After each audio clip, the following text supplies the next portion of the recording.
सियासत मानो शतरंज का एक खेल है जिसमें मोहरे चलने के लिए खाने तो दो ही रंगों के होते हैं, या तो काला या सफेद, लेकिन और भी रंग इसमें भरे जा सकते हैं मोहरों के जरिए। वो रंग भरने की कोशिश हर एक लिस्ट के साथ सामने आ रही है। बीजेपी की एक लिस्ट आई जिसमें राजस्थान के 15 उम्मीदवारों का ऐलान हुआ, जिसमें उदयपुर संभाग के सारे प्रत्याशी घोषित कर दिए गए। इसके बाद कांग्रेस की 2 लिस्टें आती हैं। एक लिस्ट में मरुधरा के कुछ नाम होते हैं और कांग्रेस ने भी उदयपुर संभाग की 2 सीटों पर अपने प्रत्याशियों का ऐलान कर दिया। इधर सबसे खास बात यह है कि संभाग में जो तड़का सियासत को लगता है वो लगता है बीएपी की ओर से। बीएपी ने एक उम्मीदवार तो घोषित कर ही दिया है, एक और उम्मीदवार को लेकर चर्चाएं हैं। ऐसे में मामला तो रोचक है। अब जैसे जैसे और लिस्टें आएंगी रंग और भरेंगे, लेकिन फिलहाल जितने रंग सामने आए हैं उसने सियासत को कितना रंगीन बनाया है और वो कितना देखने में नजर आ रहा है, इस पर बातचीत आज हम करने वाले हैं। मेरे साथ इस वक्त सहयोगी कुलदीप गृहस्थी लाइव जुड़ रहे हैं। कुलदीप, आपके पास आऊंगा। तो 2 पत्ते तो वहां खुल चुके हैं, एक तो जिसने तड़का लगाया है और एक जिनके बीच में मुख्य मुकाबला माना जाता है। एक अभी अपना प्रत्याशी खोज रहा है। ओवरऑल क्या पिक्चर नजर आ रही है डूंगरपुर बांसवाड़ा की?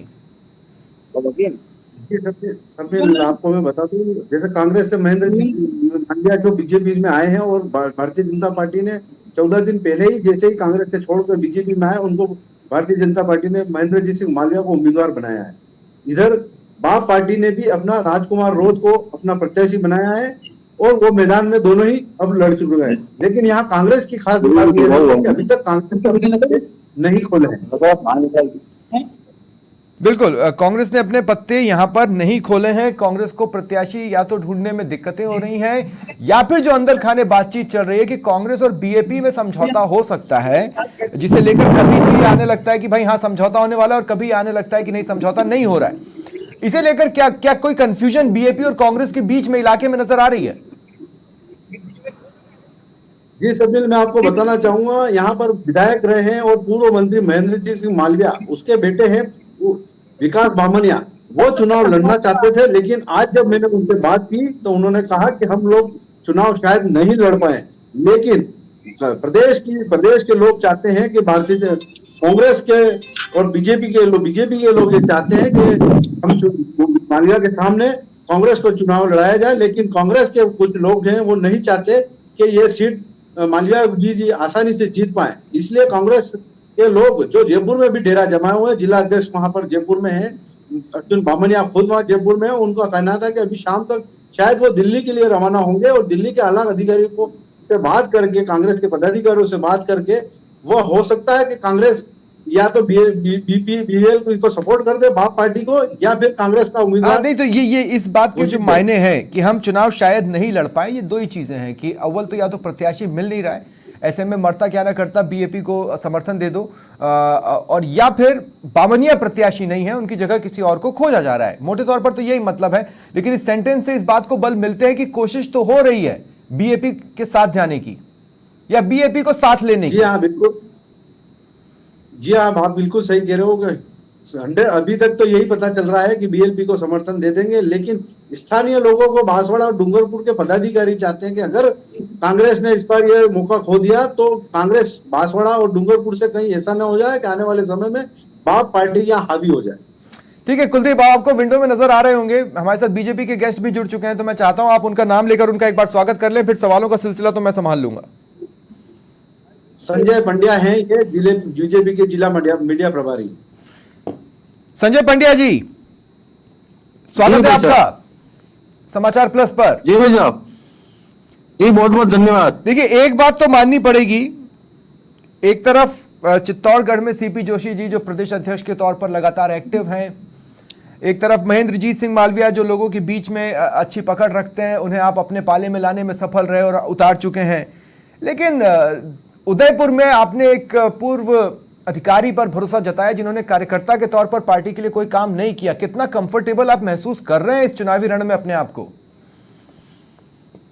नहीं सर, भारतीय जनता पार्टी के शीर्ष नेतृत्व ने जो निर्णय लिया है प्रत्याशी चयन में, उसका पूरे भारतीय जनता पार्टी बागड़ के समस्त कार्यकर्ता स्वागत और अभिनंदन करते हैं और हम पार्टी नेतृत्व के निर्णय के साथ हैं, क्योंकि अमृत काल में राजस्थान में मिशन 25 तीसरी बार कंप्लीट करना है और देश में विकसित भारत की संकल्पना को पूरा करने वाली मोदी सरकार तीसरी बार रिपीट करवानी। मैं पीसीआर से एक बार कहूंगा कि आप इनका डेजिग्नेशन नेता बीजेपी लिख दें।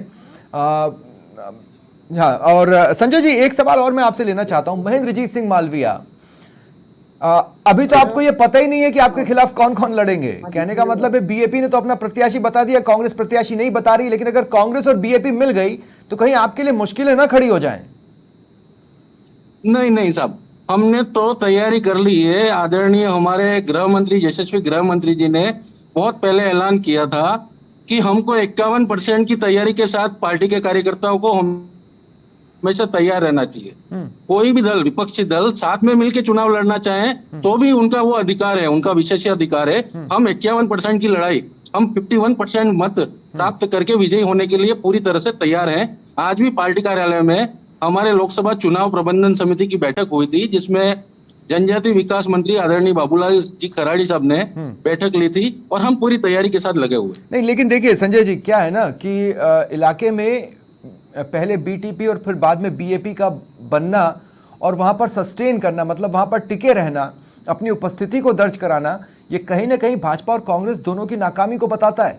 इसका मतलब यह है कि लोकल इलाके में लोगों से कनेक्शन आप मिस कर रहे हैं। कैसे मिस कर रहे हैं, क्यों मिस कर रहे हैं, इसका कभी आप लोगों ने विश्लेषण करने की कोशिश की है? नहीं साहब, विश्लेषण करने की पूरी कोशिश की हमने। हम समीक्षा करते हैं, परिस्थितियों की समीक्षा करना ये भारतीय जनता पार्टी की रीति नीति है। हम नियमित रूप से समीक्षा करते हैं और हम जनजातीय वर्ग की बेहतरी के लिए बहुत सारी योजनाएं के लेके भी आए हैं। उनके जो कुछ मुद्दे थे, नहीं, मुझे कुछ बातें याद आती हैं, मुझे कुछ बातें याद आती हैं।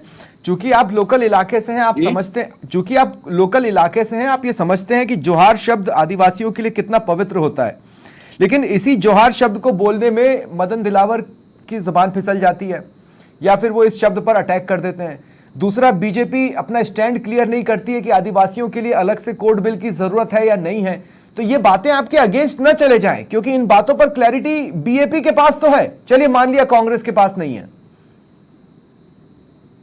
नहीं, वो आपकी बात ठीक है, पर जोहार शब्द का उद्बोधन हमारे राष्ट्रपति जी, जो देश के महामहिम राष्ट्रपति जी हैं, उन्होंने पहले स्वागत भाषण में भी जोहार शब्द का इस्तेमाल किया था। उधर झारखंड वगैरह में प्रचलित है, हमारे यहाँ राजस्थान में जोहार का कल्चर नहीं था। और जोहार कोई बोलना कोई गुनाह तो है नहीं। हाँ। उसमें कोई नहीं, किसी लेकिन को मदन दिलावर जी को लगा था, मदन दिलावर जी को लगा था।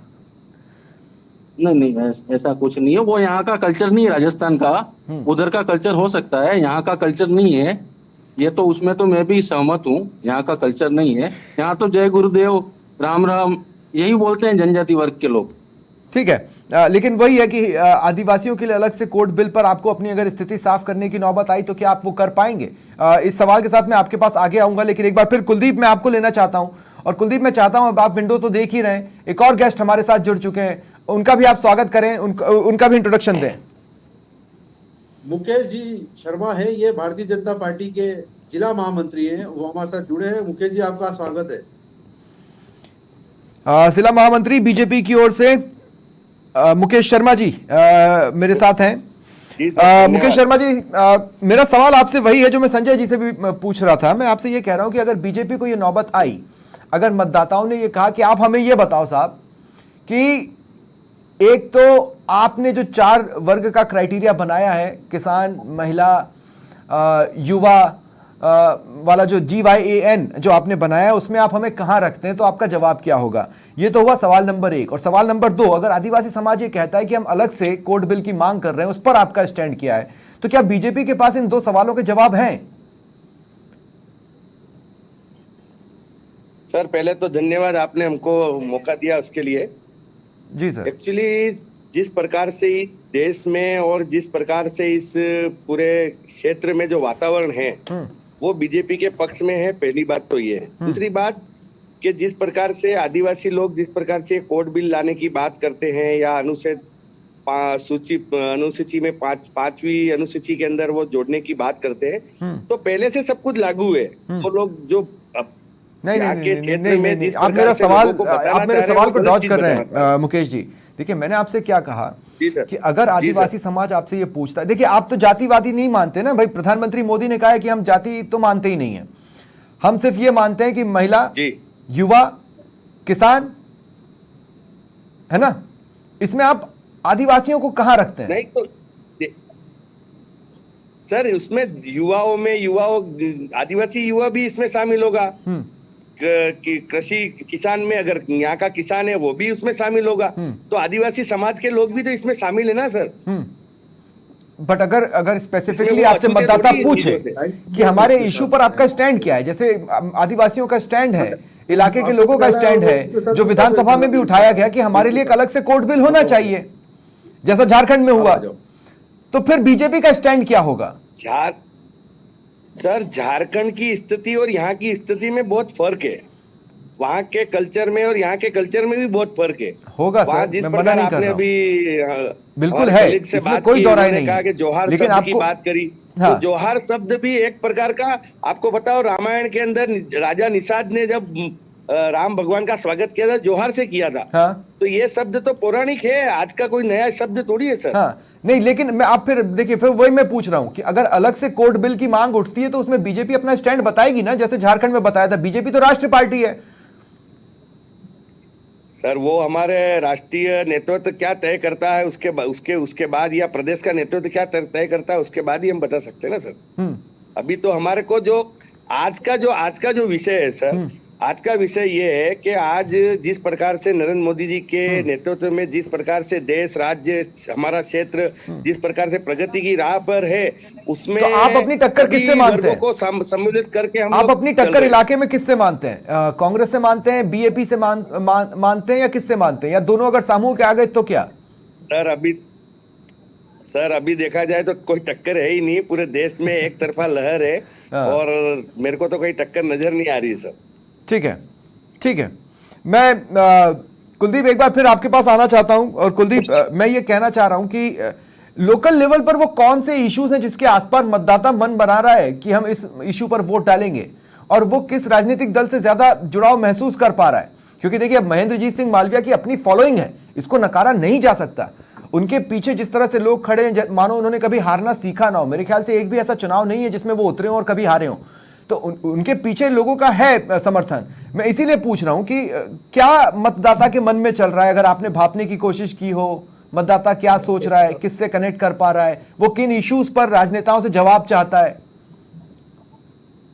जी सर, आप बिल्कुल सही कह रहे हैं। महेंद्रजीत सिंह मालविया बांसवाड़ा, डूंगरपुर और बागवाड़ा का ही नहीं, मेवाड़ का एक अच्छे गद्दावर नेता है, और महेंद्रजीत सिंह मालविया के बीजेपी में ज्वाइन करने से बीजेपी को एक मजबूत बल मिला है, क्योंकि भारतीय ट्राइबल पार्टी है, वो एक उभर के आई है नई पार्टी, जिसके जो विधानसभा के चुनाव हुए थे उसमें उनके प्रदर्शन को अच्छा देखा गया था। उसको देखकर भारतीय जनता पार्टी के शीर्ष नेता ने ये निर्णय किया था कि महेंद्रजीत मालविया को ही टिकट दे, ताकि वो यहाँ पे जनता को जो यहाँ की समस्या है, जहाँ पे यहाँ पे बता दूं, रेल की एक बड़ी समस्या है, जो लंबे समय से स्थानीय लोग मांग कर रहे हैं कि रेल पलायन यहाँ पर हो रहा है। गुजरात के लोग यहाँ से के जो आदिवासी के लोग हैं वो पलायन के लिए मजबूर होते हैं गुजरात में जाकर बसने को।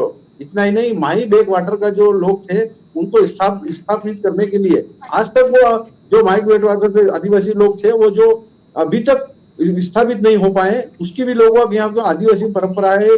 जो आदिवासी के लोग हैं वो चाहते हैं कि जो उनकी जमीन, जल जंगल और जमीन वो उनकी ही रहे और वो लोग यहाँ विस्थापित हो सके। ऐसी कई मांगे हैं जो लेकर लंबे समय तक सके।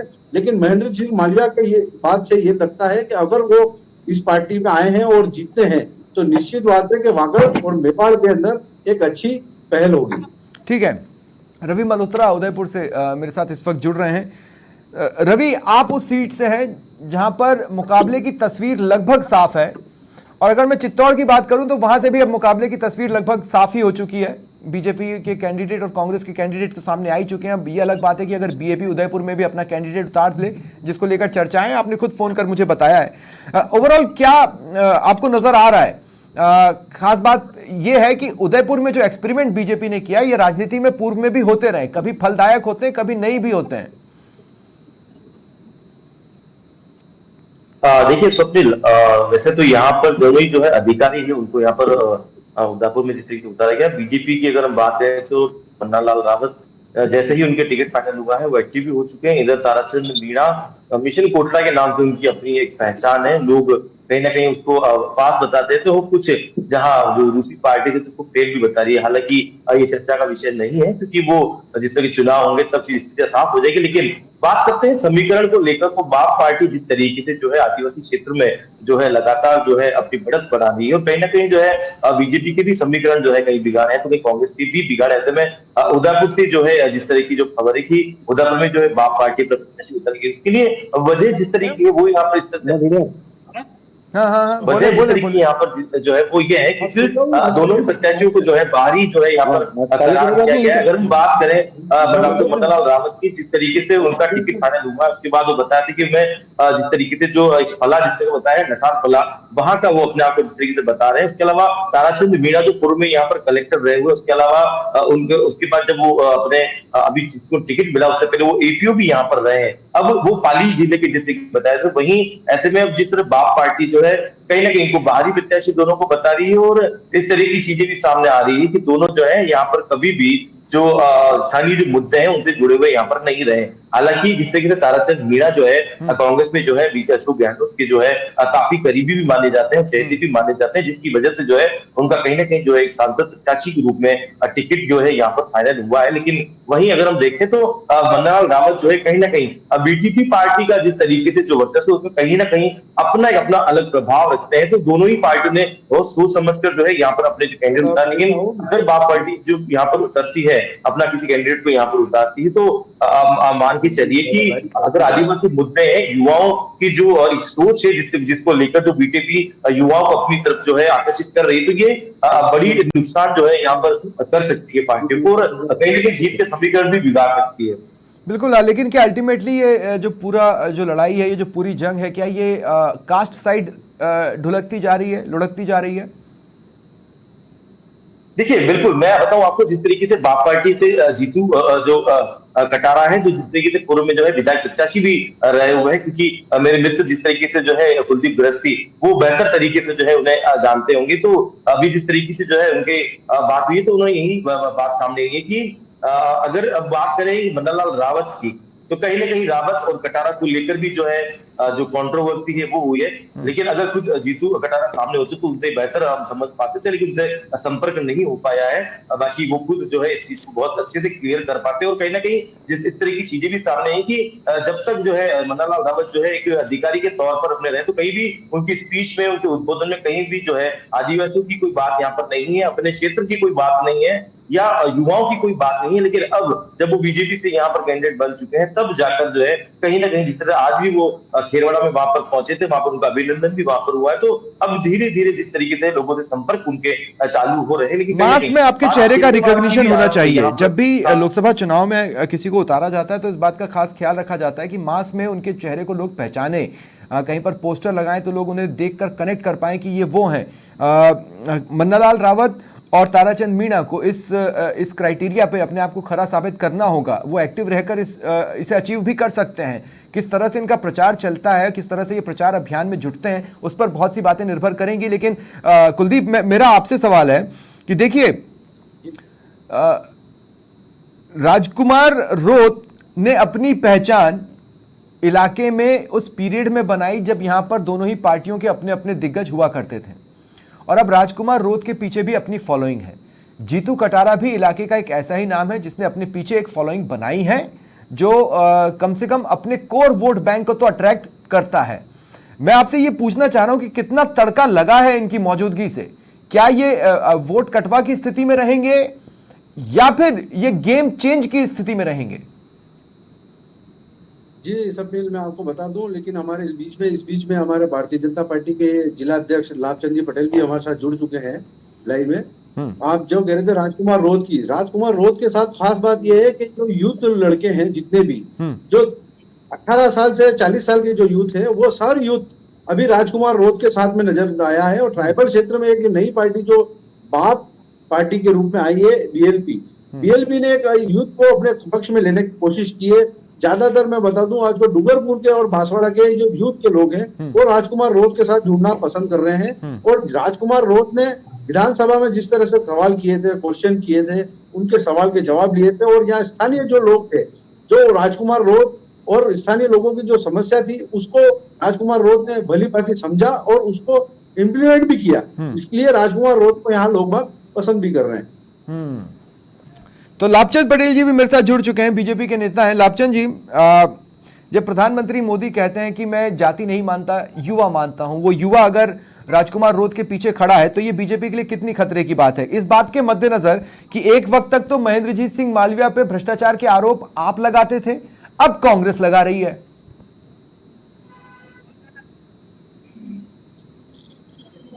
लाभचंद जी जी, मेरा सवाल आपसे था। भारतीय जनता पार्टी सभी 36 कौमों को साथ लेके अपना परिवार को आगे बढ़ाते हुए काम कर रही है। उसमें गरीब, वंचित, युवा, किसान, महिला, सभी वर्ग भारतीय जनता पार्टी से जुड़ा हुआ है। लाभचंद जी, सवाल ये नहीं है, आपने युवा टर्म दिया, लेकिन युवा तो राजकुमार रोत के पीछे भी गए, ऐसा तो नहीं है कि नहीं गए, उन्हें कैसे आप अपने पास बुलाएंगे? नहीं sir, Bharatiya Janata party sir, हमारा युवा हमारे साथ जुड़ा हुआ है और हम बड़ी ताकत और मजबूती के साथ भारतीय जनता पार्टी पूरे क्षेत्र में काम कर रही है, और हमारे जिले से मंडल और मंडल से नीचे बूथ स्तर पे हमारा कार्यकर्ता मजबूती से काम कर रहा है। कहीं ऐसा कोई बात नहीं है। नहीं, लेकिन लाभचंद जी, मेरा सवाल, बेसिक जो सवाल था वो ये रह गया कि क्या ये बात आपके अगेंस्ट जाएगी कि महेंद्रजीत सिंह मालविया ये वो चेहरा है जिस पर 5 सालों तक आप भ्रष्टाचार के आरोप लगाते रहे और अब कांग्रेस भ्रष्टाचार के आरोप लगा रही है? ऐसा कांग्रेस का विषय के बारे में मैं नहीं बताना चाहता हूं। हम भारतीय जनता पार्टी हमारे देश के लोकप्रिय प्रधानमंत्री माननीय नरेंद्र जी मोदी जी के नाम पे चुनाव लड़ रहे हैं, और उनके नेतृत्व में ही देश आगे बढ़ता है। पिछले 10 साल के विकास की जो गाथा है, उस विकास के माध्यम से हम इस चुनाव लड़ने जा रहे हैं। ठीक है, मैं आप सबसे इजाजत लेने से पहले अपने दर्शकों को एक बात बता दूं कि आपको ये वन साइडेड पैनल लग रहा होगा, लेकिन दरअसल राजकुमार रोत जी को भी हमने डिबेट के लिए इनवाइट किया था, उन्होंने टाइम भी दिया था, लेकिन वो शायद किसी काम में बिजी हो गए। कांग्रेस के गेस्ट भी, खुद अर्जुन बामनिया हमारे साथ जुड़ने वाले थे, विकास बामनिया से भी हमारी बात हुई थी, वो भी जुड़ने वाले थे, लेकिन शायद समय नहीं निकाल पाए, नहीं तो उनका पक्ष भी आ जाता। फिलहाल आप सब मेरे साथ जुड़े, उसके लिए बहुत बहुत शुक्रिया आपका। फिलहाल इतना ही, नमस्कार।